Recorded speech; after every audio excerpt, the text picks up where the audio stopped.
I don't think ever in the history of human endeavor has there been as fundamental potential technological change as is presented by artificial intelligence.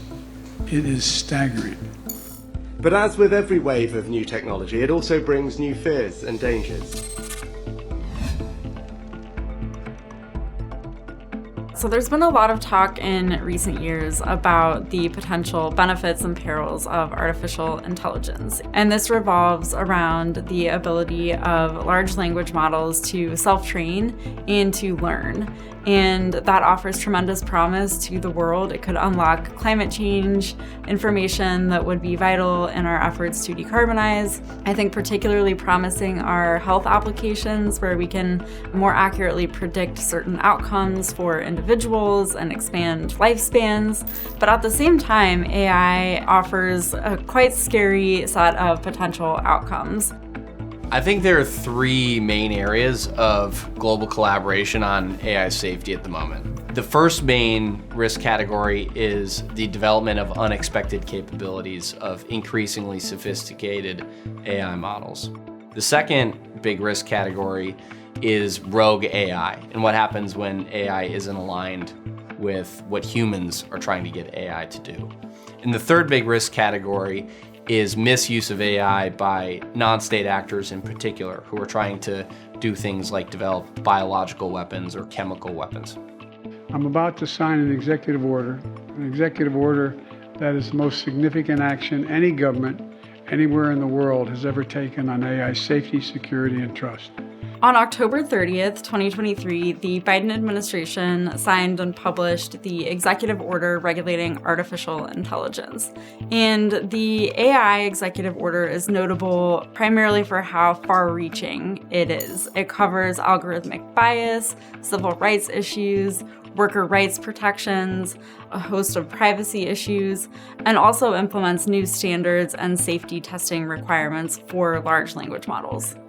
The US is the most important global player in AI because if you look at both the research side of the equation and the deployment side of the equation, the US has a lot of the leading firms. The other major players in AI right now are the European Union, which has taken a divergent approach to regulating AI from the United States. They've been very far-reaching in the policies that they've promulgated.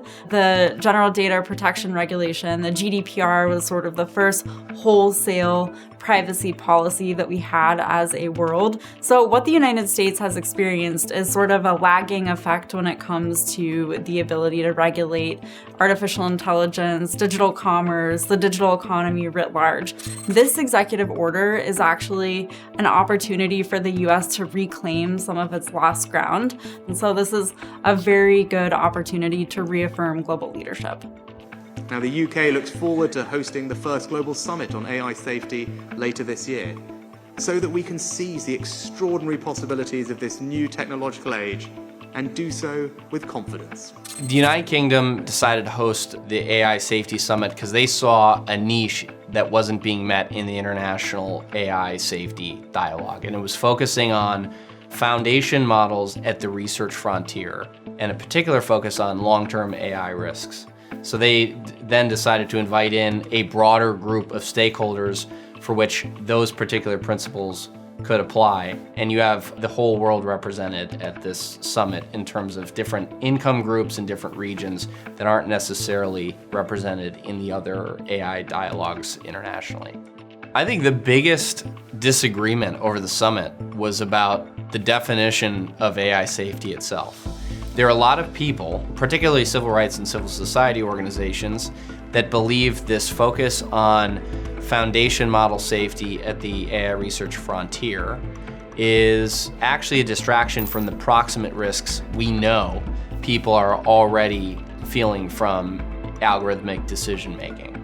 And to some extent, it is in the current AI lab leaders' benefit to define AI safety in this way, as opposed to focusing on bias and discrimination and a lot of really thorny issues.